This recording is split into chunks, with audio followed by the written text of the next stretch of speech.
ville est naturellement résiliente. C'est même la résilience qui fait que la ville est la ville et pas seulement un grand bâtiment, par exemple. Depuis toujours, la ville a su se renouveler par partie, tout en conservant l'ensemble de sa structure. Et c'est ça qui permet à la ville, cette chose merveilleuse, d'être à la fois la plus vieille création de l'homme et en même temps le lieu permanent de l'innovation.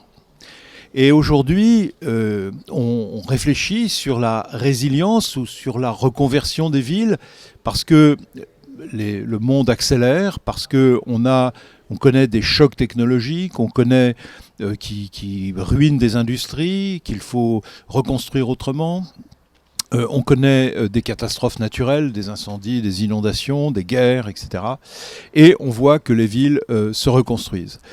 Et ce processus de reconstruction est très intéressant pour l'urbanisme d'aujourd'hui, parce qu'au fond, autant la ville est par nature résiliente, autant ce que l'on fait en urbanisme aujourd'hui n'est pas nécessairement résilient. C'est-à-dire qu'on peut prendre comme exemple les dalles sur lesquelles on a construit des immeubles dans des quartiers de villes nouvelles. Et ben voilà un exemple d'urbanisation qui n'est pas résiliente. Il est très difficile de démolir des bâtiments, d'en reconstruire sans détruire le tout.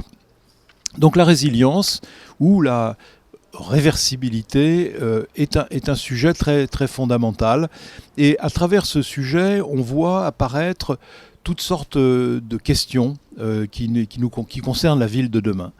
Aujourd'hui, par exemple, on a beaucoup parlé de concertation, d'appropriation. Alors, ça peut paraître loin du sujet. En fait, c'est assez proche. L'exemple de l'île de Nantes montre qu'on peut reconstruire une ville sur les traces des chantiers navals qui occupaient l'île jusque dans les années 80. Et cette reconstruction, elle peut se faire avec les habitants.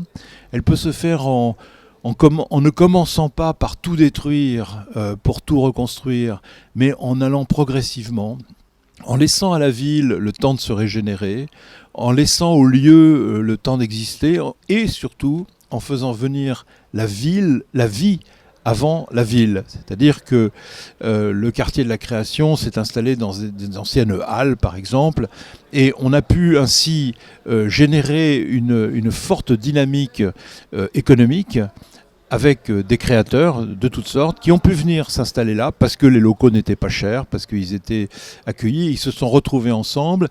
Et ce qui est extraordinaire, c'est que donc on a eu un quartier actif, dynamique, créatif, avant même que l'on construise quoi que ce soit, ou pendant la durée de la construction du quartier, alors que d'habitude, on fait des quartiers qui sont peu vivants et qu'on a le plus grand mal à animer par la suite.